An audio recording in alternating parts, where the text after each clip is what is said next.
Des sensations fortes maintenant avec la deuxième et dernière journée du meeting aérien de baie qui s'est terminé en apothéose. On avait déjà été gâté hier, mais on ne s'en lasse pas. Et ce n'est pas vous, Benoît, qui allez me contredire. Non, Roland, je ne vais pas vous contredire. Je vais même vous dire que les 70 000 personnes qui ont fait le déplacement sur ces 2 jours ne regretteront certainement pas leur déplacement.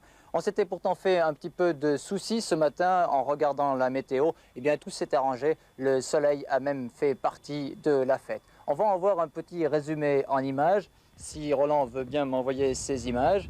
Voilà. On commence ici avec un Desperdussins qui est à l'atterrissage de B sur l'aérodrome des Placettes. Une superbe antiquité qui, à l'image des tas d'autres avions, a fait ici le plaisir de très nombreux spectateurs. Après le Desperdussins, voici une démonstration tout à fait étonnante d'un hélicoptère d'Air Zermatt. L'alouette Lama vient de renverser ce tonneau. Elle va le redresser sans se poser avec son patin. Regardez ça, c'est du tout grand art. Et hop, voilà qui est fait. Une précision toute helvétique. Je vous avais promis hier des images de la patrouille britannique des Red Arrows. En voici là aussi du tout grand art, 9 virtuoses à bord de Hawk, un avion d'entraînement britannique. Le public de baie a su apprécier la qualité du spectacle avec en prime de grands frissons. Regardez les croisements de ces deux solos, plus de 700 km/h ou si vous préférez une vitesse relative entre les avions de 350 mètres secondes.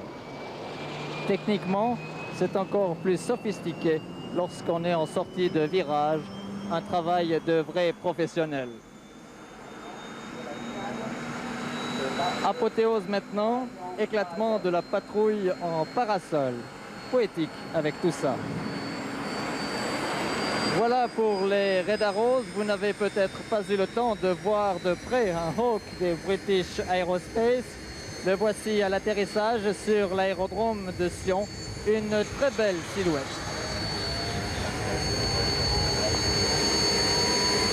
Après la légèreté de l'alouette que nous avons vue tout à l'heure, voici son opposé, le Stallion de Sikorsky, un monstre de puissance. 7 pales pour développer plus de 3400 chevaux. Je vous assure que ça décoiffe au décollage.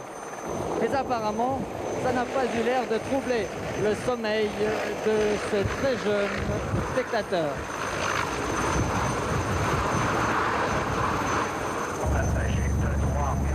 J'ai des petits problèmes parce que je ne vois plus l'image. Le Stallion a été engagé au Vietnam et au Cambodge. Ça vous dira sûrement quelque chose, du moins à tous ceux qui ont vu le très beau film La Déchirure. Retour dans l'histoire avec cette forteresse volante, un B-17 qui va se payer le luxe de toucher au passage le sol de B. Plus de 15 tonnes pour un très beau touch and go.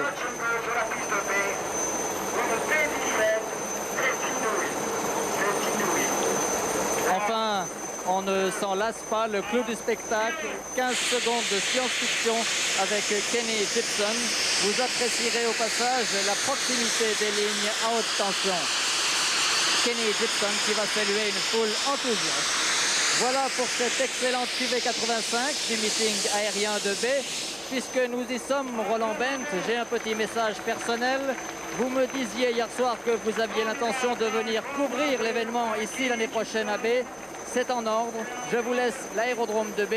Je me rendrai quant à moi à Sion en juin 86, qui, contrairement à B, organisera cette année, en 86 donc, un superbe show aérien.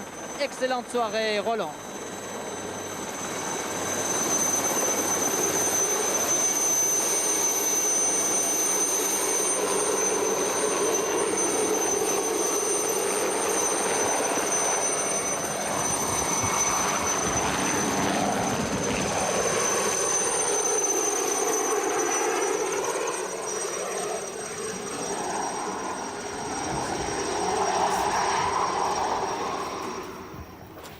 Merci Benoît.